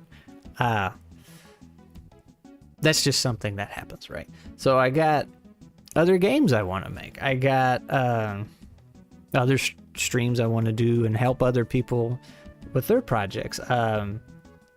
Blaze has me writing some adventures for him. Those are things I want to do. So when YouTube, it's like, oh yeah, I have Sunday, Monday, Tuesday, and Wednesday. I can spend all day editing. It's like, okay, well, that's Sunday, Monday, Tuesday, Wednesday all day. I'm not doing anything else. But all these other projects I have, if I took YouTube out of the equation, I could do all these just fine. But if I take YouTube out of the equation, none of these projects get to any traction, because YouTube is bringing people to that, and that's supposed to be the happy beneficial relationship. It's like, all right, I make YouTube channel, it directs traffic to my stuff, but my YouTube channel is lifting other people up. So like when somebody says, hey, I made this cool game about dinosaurs in space, I'm like, awesome. I play it, we stream it, I review it, it gets them views, it gets me views, everybody's happy. So it's like, you gotta have YouTube, but YouTube is so demanding. Anyway, I gotta catch up with chat. That was all to answer Sabbath's question. So I don't plan out multiple videos. I mean, I have ideas. Like there's like 4 or 5 games I need to review. And then I have a couple topics I want to hit. But usually like when one video goes out, I'm like, man, what's my next one going to be? I don't know. There is a YouTuber, Knights of the Last Call, that basically does this, and it works out terribly great for him. Terrible because it does make money, but great because he has a very, was I supposed to be it doesn't make money? But great because he has a very solid community. And see, I'm not trying to make money on YouTube. I actually had all my super chats and everything turned off. And then midstream, somebody donated $20 and I was like, what? You're not supposed to be able to do that. YouTube just decided to turn it on. I don't have a problem either way, but whatever makes you feel the safest about your channel is what you should do. Yeah, well, I wish I knew what that was. That's the thing. Technically, the safest would just to be focused on everything, right? Do all the streams and all the long form. What is your problem with the script? Not making a point, essentially. And, you know, I know people don't mind rambly videos. They're here to hang out and listen, right? That's how it works. But I like, for my videos, to provide something. I want you to be, like, worst case scenario is you were entertained. But the goal is you walk away from a video that's not a TTRPG review. It's like, huh, that's pretty cool. This will help me with X. So, like, the video coming up, since it's near Valentine's Day, is going to be about romance and storytelling. So I can't say, and this is what I explained in the video at the end, it's like, I can't tell you the exact steps to determine whether or not your story needs romance in it. Like, that's up for you to decide, which makes me feel like, well, this was a whole pointless video. Like, but I try to give you some questions to ask yourself when you're consuming other stories. It's like, okay, was the romance needed here? Did it add anything?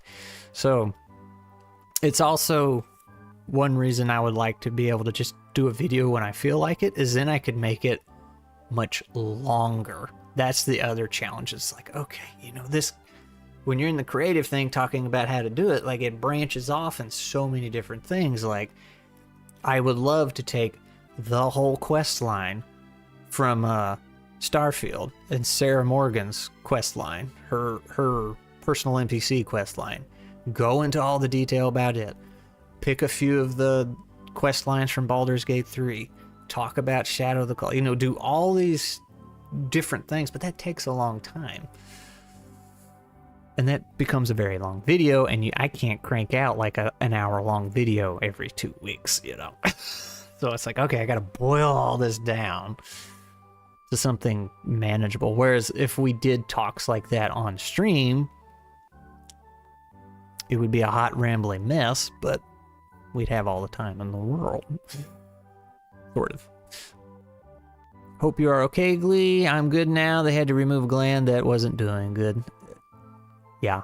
She's, we're trying to get antibiotics. Like, they kind of forgot to call those out. So, that's fun. But the surgery did go very fast. It was like 20 minutes. We were super surprised. I was surprised. I mean, we were waiting there forever for them to haul her back, and then once they finally hauled her back, I was like, all right, I'm gonna get comfy, pulled out my laptop and started working on some of that stuff for Blaze I was talking about. Like 20 minutes later, they're like, she's done. I was like, I was just getting started. Okay. Become a YouTube mancer. Sheesh. Yeah, that's all you gotta do. Just get good. If you're gonna ramble, then a short stream might be better. What you mean? The tuber. Just do a stream that's a ramble, like specifically for rambling. I mean, I could do that. romance. The book I was writing was all about romance, and I struggle so much. Yeah. So like romance is kind of like art we were talking about earlier. Like people interpret it different. So when I hear romance novel, my mind goes towards erotic fiction because that's usually what people mean when they're saying like, "Oh yeah, I read romances." Like, nah. So, and that is a safe assumption to make because the erotic fiction genre is making billions of dollars. Like it's a very popular genre. So, then you have some people that have 2 YouTube channels, one that is streaming long for, yeah, and is finally edited shorter ones. Yeah, they said it was supposed to be an hour, I thought. Oh, your surgery? Yeah, no, they just in and out. But yeah, mustache. I've mentioned a couple times that the smart thing to do would be 2 channels. Like a Squirrel Plays should just be TTRPG reviews and streams of the TTRPGs, because that's me playing, right? It's me playing the game. It's me reviewing the game because I played whatever. And then there should be a channel like a Squirrel Works or a Squirrel Crafts or something. And that could be this stuff, right? But I can't manage one channel and do everything else. So like, how am I going to manage 2? And you could do that if you didn't have to be so dang consistent, which may or may not be true. I don't know if you have to be consistent with uploads, but that seems to be what everybody says, but nobody really knows how YouTube works anyway. So now if I didn't have to upload consistently, it's just like, okay, yep, I played, I'm going to review it. That one goes on this channel. I'm going to go back to working on this other stuff until I have another one to play and review.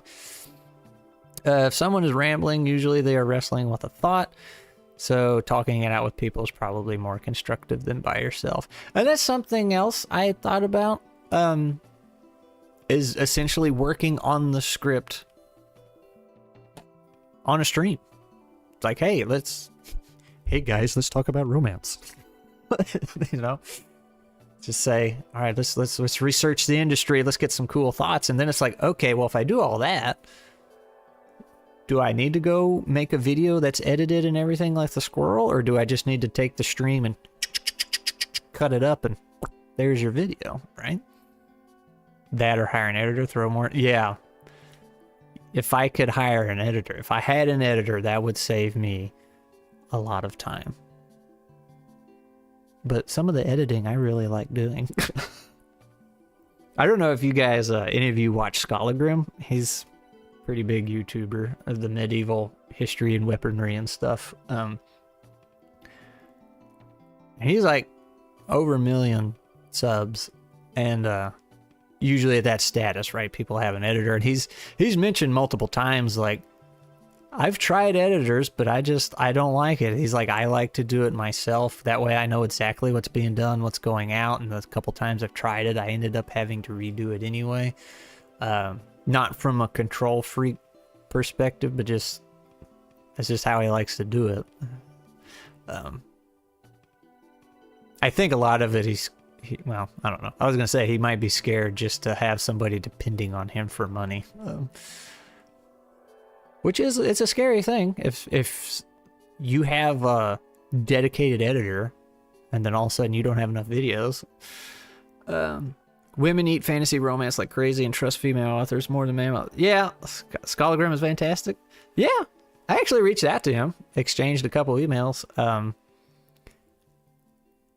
Because there was a while back when he was talking about how his channel was suddenly taking a dip. He's like, what should I do for new content? So I shot him an email. I was like, hey man, I have a book series, but I was like, it's got medieval weaponry and it takes a weird technological twist to it. I said, I would love to get with you and, you know, bat some ideas around and talk about how that technology would develop. It's like, I feel like you know, would have some valuable insight on that. But it was going to be on his channel, and he's like, yeah, that's a pretty cool idea, maybe. But I guess I could ask him to come on come on my channel and do that. So it'd basically be the whiteboard, right? It's like, I think that'd be fun. And it'd be, obviously I would benefit because it'd be very helpful for the books, and my channel if he came on here. But I offered to do it on his channel, not just totally take advantage of it. So he didn't want to do it, but I appreciated him getting back.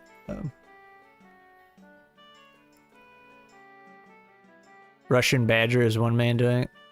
Is that the guy who uses the the Source Engine editor animations? A game reviewer has to match your taste to be worth listening to. It's probably the same for editors. Yeah, gotta find one. Yeah. That's kind of how it is in the creative field, right? I was gonna go back. Women eat fantasy romance like it's crazy. Yeah, so how do I say this politely and correctly? The publishing industry is a mess right now. It is a disaster. And that genre is incredibly nasty. Like, it's gross. The fantasy romance. Like I said, it's not romance. He is a source filmmaker. Yeah, okay, so we're talking about the same guy. I've seen a couple of his videos and they're pretty damn funny. But you can see how he like reuses the same animation over and over and over with different models, which is totally fine because it works for what he's doing. But my introduction to the Russian Badger was it's like, I'm not built different, I'm just built wrong. What's that little short? So great. But no, that genre it's messy. It's real nasty. And the publishing, it's unhealthy. Yes, it's very unhealthy. But the publishing industry is like, you know, I'm a straight white dude. So if I get up here and say it's unfair to males, nobody's going to take that seriously. But there are, what's the word I'm looking for?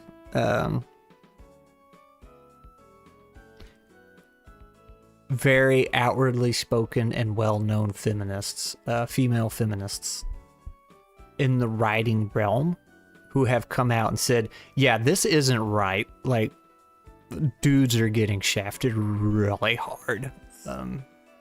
So it is a known problem, which is why a lot of dudes have gone the self-publishing route, and why you will see a lot of traditionally published women, which is not really a win anymore for them. Unless you get like that once in a lifetime deal. Being traditionally published is not the best financially from what I understand. Because like used to, I'll help Becky as a queer woman. There you go. Used to, once upon a time, you know, way back there, when traditional publishing, now traditional publish is when you go to a publisher and say, here's my story. And they say, bro, that's a cool story. Let's get you hooked up. And, you know, sign a contract, go from there. That is traditional publishing. Once upon a time, when they liked what you did, they would give you, man, I'm really blanking on words today. Not a front, not a down payment. I can't think of the word. They would give you a salary, essentially. They'd give you a payment and say, you have this long to do your story or write another story, whatever the case may be, depending on how you approach them. And that front, whatever the word is that I'm missing, was generally your salary. Like, it was enough to live off of, like, so you did not have to work, so you could write. And those, whatever it is, that word I'm missing, got smaller and smaller and smaller. And now you usually don't even get one. And if you do, it's like, yeah, here's $500, you know. And then your commissions are super, super low. At this point in the game, since self-publishing exists and everybody has to be their own marketer and everything, traditional publishing is only beneficial if you already are known and people know of you and you know you exist. You're recognized. That's the word I'm looking for. If you're already recognized, that's about the only time it's beneficial, and that might just be me coping because I'm not traditionally published, but that is what I have heard from many a author who's doing very well for themselves, and from many an editor who's been in the business for a long time and has edited for said well-known authors. So like I say, and then they rip you on your commissions. You don't get very much there because they take a chunk of it, but they handle a lot of your marketing. Usually that is also going out the window. So now a lot of places are like, when you go to submit your story, they want to know your following, your backing. They're like, how many followers do you have and on what platform? So they're very lazy now, and they've taken a shotgun approach. They'll just, instead of really fine-tooth comb picking over all the stories they get and saying, okay, we can work with this one. This one's rough, but this guy we can work with. This one's fine as is, you know, whatever. They'll just grab a bunch of crap, whatever's hitting the marks, and a lot of that is the erotic romance and all that. If it's got all the tags like, oh, you know, the protagonist is queer or whatever the case may be, things like that, they'll just scoop it up, blast it out there, and hope something sticks. Like, that is the goal now, instead of trying to make something worthwhile at launch. So that is the state of the publishing industry. Thank you for coming to my TED Talk. My book was about a religious man and pagan with their strange visions of love and edited sex. 2 pieces of advice: use a woman's pen name and add more smut. Yeah, that, and it's funny you say that, because there have been multiple, I will say, male authors who have come out and said, yeah, I wasn't getting anywhere with traditional publishing with my name, so I changed it. I started submitting under a lady's name, which is funny because, you know, many years ago, women used to do that. They used to submit it under a man's name. So, you know, how the tables have turned. Let's see. I suck at writing smut, it seems. These companies have always been vultures, so self-publishing is honestly better now. It can only become less strenuous. If it can only become... Latino buy man. It can also back up Scrat. Yeah. Is he... Hang on. Oh, it won't tell me. I don't know if he actually is, but the little... Oh, he's a thumbs up. It looks like he's flipping you off. So, and this is what I've mentioned a lot of times before. Like, I love how the internet has just removed the gatekeepers. Oh man, and I was listening to a video last night about writing, and it was what I had said before about writing for writers and all that and stuff.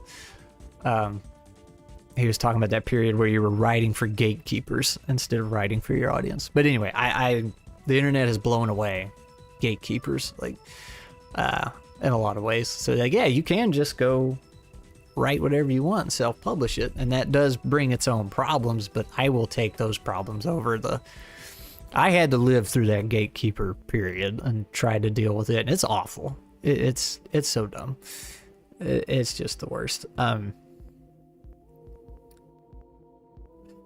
of the really bad flip sides of the technology boon, we'll say, is, I don't know if any of you have seen this, but when I was a youngin', and, you know, they didn't have the internet or whatever, or established authors didn't have the internet, definitely, at that time, they would proudly show off a stack of letters, like, you know, envelopes and letters like this height, and they're like, and they were so proud. They're like, these are all my rejection letters from my first book. You see how many rejections I had, and I kept going. And you look at that, and anybody in the modern age can look at that and say, yeah, I can get that many rejections at lunch, you know, just because we can just go through the process so much faster. But that has led to so much more rejection by the time we finally get the acceptance or the goal or whatever we're trying to do. And the human body, human mind can only take so much rejection.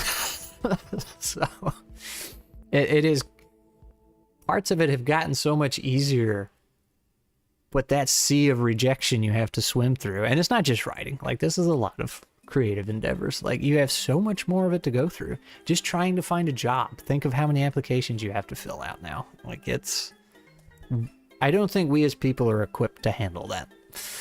And it's getting worse and worse and worse and worse. Good news, everyone can write and publish. Bad news, anyone can write and publish. Yep, that's it. That is the problem. But it's a good problem, I think. Minus that sea of rejection. That is the hard part. That's a hard thing to push through. But I do find it funny when, you know, when the old farts are like, oh, look at all these rejections. And it's like, yep, I got that over the weekend.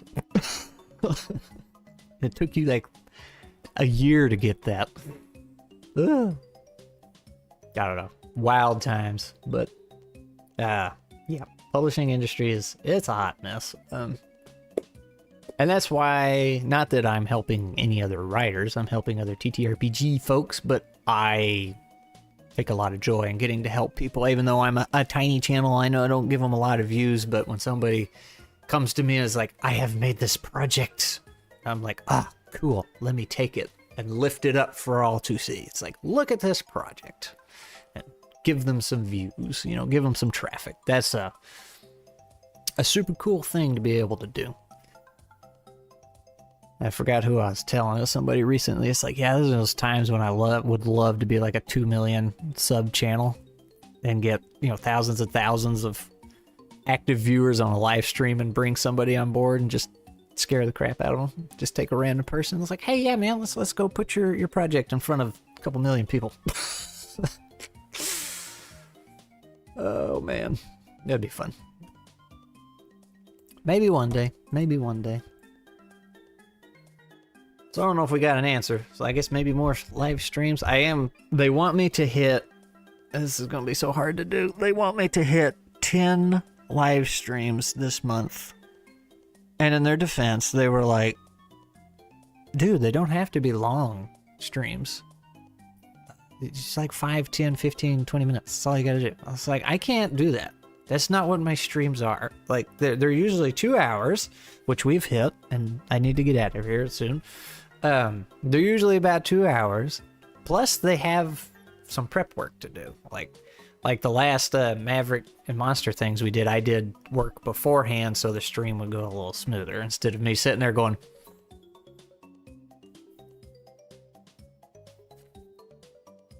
you know, just sitting there trying to think. I don't like having to think on the spot. Everybody's watching me. What's he gonna do? Hurry up and think of something. So, and it's probably not very entertaining to watch either. It's like, okay, we're just gonna sit here and watch this guy think. So I try to have some groundwork done beforehand. Not always. Like today, we didn't have a whole lot. See, now I'm thinking on the spot. So there's going to be a lot more streams coming up. I got an interview I got to set up. I was trying to get it for this Saturday for All Mice Die or something like that. Somebody reached out to me yesterday, a VTT guy. Looked pretty cool. The guy who made Harpy. I need to do some games. Like I said, it's a lot. And none of this is writing a book. You potentially have book editing work too. Yeah, I'll need assistance with food when you're done. Yeah, we're about to wrap up. Feed your partner? I will. I fed her before I started, so she would have something. She's struggling to keep food down, so we're doing small amounts. But yes, I will have book editing work supposedly coming up. Because I'm working with a little startup editing business, so I don't know how it's going to go. I don't know how I feel about editing. It's going to be dev edit, but you're withering away. Oh no. What do you want? Want chicken noodle soup? Or you want some bean soup? Or some protein? Or some eggs? I'm hungry too. So that's something I'm going to be asking anyway, and I'll wrap up here. Something I'm going to be asking over the next couple streams. I got to figure out a faster way to ask it and make some polls, poke the Discord, and maybe bring it up in a video or two. Like is how people would feel about shifting things around. Like, hey, what if we just did TTRPG review videos, but a lot more streams where we do more creative stuff, and then there's something produced out of it.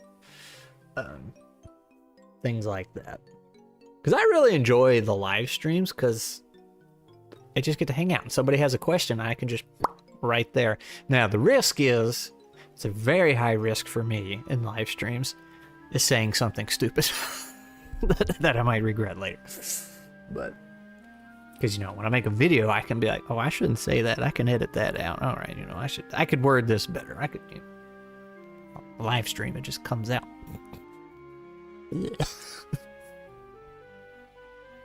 No. Winter sunflower. Oh, there's a nice looking cardinal out there. Look at that. A little chickadee. So anyway, that's something for y'all to chew on. All three of you that are here. And some of you might be lurking or watching this later. Who knows? But I really enjoy streams. I enjoy making this stuff. It's all creative endeavors. But it needs to be beneficial for other people. So chew on that. Think about that. Think about a Dirtmancer name. We only have a lot here. And yeah, vending machine, I'm out. Take care, everyone. I will see y'all hopefully Thursday with an interview with All Mice Die. Or the guy who made it. I need to poke him. Yeah, that doesn't work on stream. I mean, I guess somebody might clip it, but technically you can cut it out later. Yeah. Anyway, I'm getting out. I'm hungry. I gotta feed the missus. I will see y'all later.